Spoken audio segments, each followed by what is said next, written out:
Hello everybody, Sawyer189 here. We're doing a double review here for basically the first two issues of Krypton, the world of Krypton. The first issue is, the second one I've had for a while. It's just like a original issue that I've had for a little bit. But I didn't have the first issue, so I was like, I don't know what goes on. But then, I just happened to be at the comic book store today, and they had a free giveaway of this reprint that was basically a promotional for the new TV show that's coming out, which is based on the events of this miniseries. So that was pretty cool. I just happened to stumble upon it. So I'm just gonna go over real quick. There'll probably be some spoilers because usually when I do these actual physical comic book reviews, I end up just showing off most of the book. So basically you can see classic Byron art here, or Burns art. It looks really nice. I love the the attention to detail and artistic design and like with the ships and stuff like that. And some of the clothing, I just don't like the main character's outfit. How he's almost not wearing nothing. It kind of looks kind of gay, actually. Honestly, he draws women very good though. Let's see. So basically, the story is that I'm not even going to try to say the names because they're really hard to say for me. But the ancestor of Jor-El, who is the main character of this series, he is a young man, and he's getting ready to do his rite of passage, which I guess is kind of like your your coming of age thing where you become a man. And he's got his girlfriend or whatever, the girl he likes. She's from another house. And they're basically playing chicken or racing or whatever with their little ships. And she gets in a wreck, hurts herself real bad. So he goes and brings her to the medical bay. She starts getting patched up. While he's in the waiting room, he meets up with this other guy who's apparently you end up realizing he's the ancestor to Zod, and he happens to he's having some tests ran for something that you don't know of at the time, and this little robot guy's like, I can confirm that, and then all of a sudden you don't see what he says, but the guy is so mad about it that he runs off in like a scared fit, and our character's like, I don't know what's going on, but whatever, I don't care.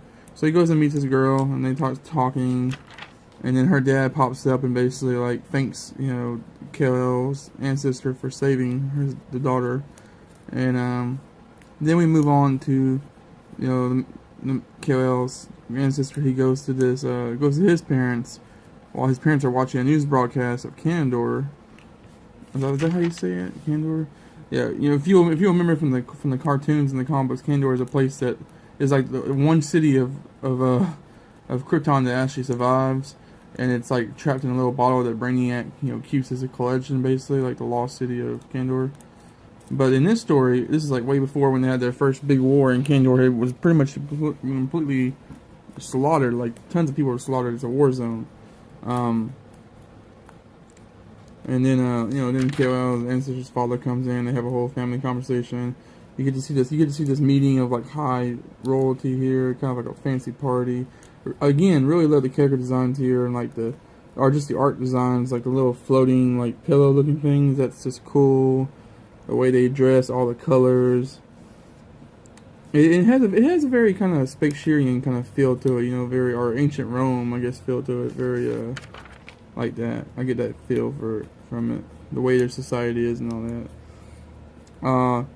And then all of a sudden, the ancestor of Zod, he just runs in and gets all mad because his mother is basically, this is his mother right here, the mother of the house of Zod, and she is basically saying that she has finally found somebody that's capable of being the arranged marriage for his son. She's finally found a woman that is right for her son, and then the son runs in all mad, cursing out his mother.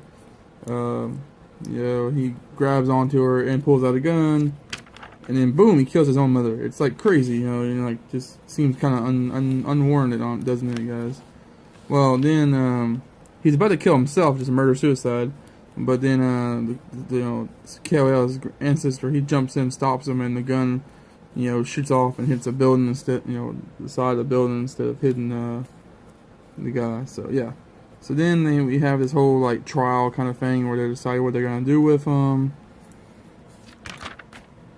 and then Kal-El's ancestor and his dad go in, and they start talking at the clone factory, or the clone area or whatever, which I don't really know why exactly they have clones. They have clones, but for some reason it's against their law to ever release the clones. I guess they're just using them as like a last resort kind of thing. But somebody has opened up a clone of the mother, of the guy of the mother that was just killed. So you find out that actually the mother was planning on having a younger clone of her and using that to marry her son, which because she was so conceited that she figured the only person good enough for her son was herself, which is crazy. So the son was so incredibly disturbed by that he ran up and killed her. So that's some crazy speaking shit for you guys.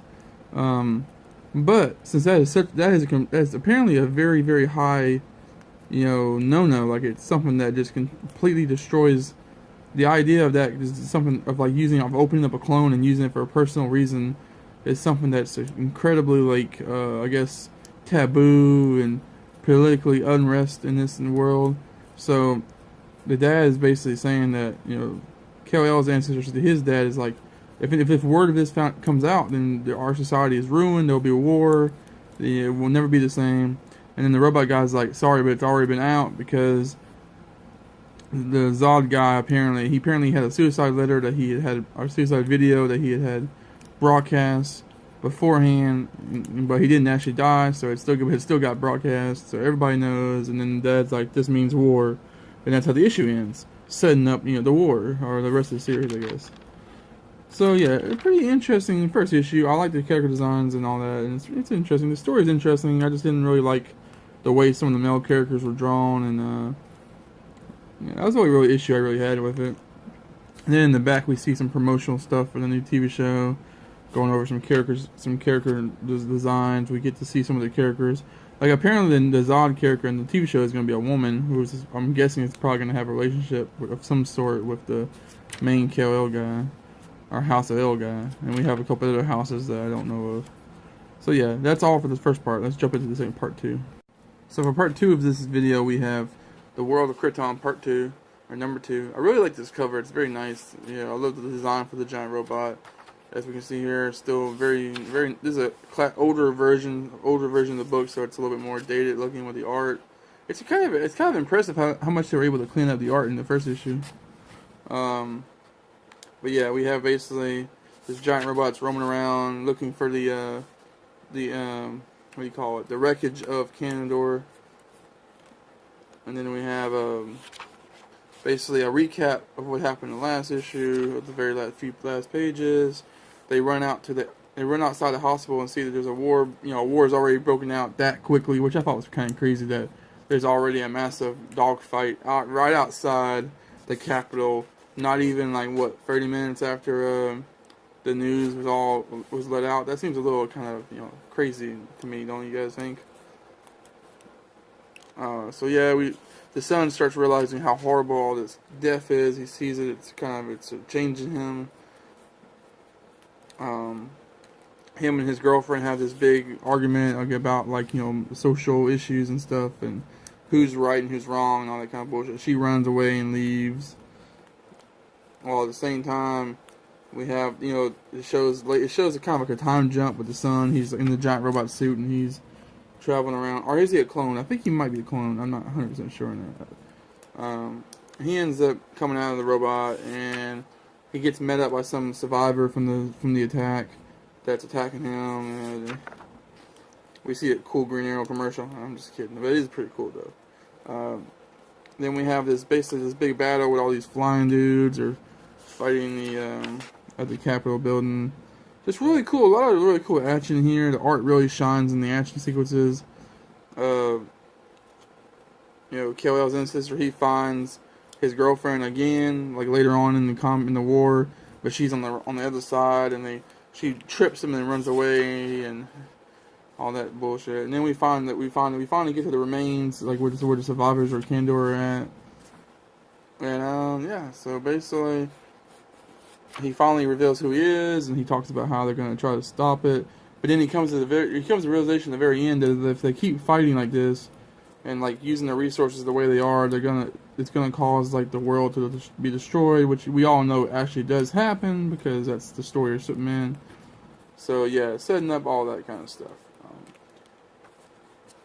So yeah, that is my that's the first two issues of the world of Krypton. Definitely gives you some interesting insight into like the ideals and politics and social status of the way the world was. Pretty interesting stuff. It's always interesting to see pre-sequels to things like this, where it was very different than what we know and love today. So, and with a TV show on the rise, I figured you guys could use a little recap on this little series, and just know that it's out there. I don't know how I feel about the TV show, because apparently the TV show has the introduction of a character that's from our time, that's like come back to the past for some reason to help Superman's ancestor like get the courage and motivation to try to save Krypton. Because apparently in the TV show, like, time is like there's the destruction of the world is coming quicker than it's supposed to before Superman's even born. So this human guy is basically there to help Superman's granddad or whatever keep the world from just being destroyed until it's time for it to be destroyed, if that makes any sense. So yeah, they're definitely making some big diversions in the story, but it's interesting nonetheless. As always, thank you guys for checking out this video, and thank you.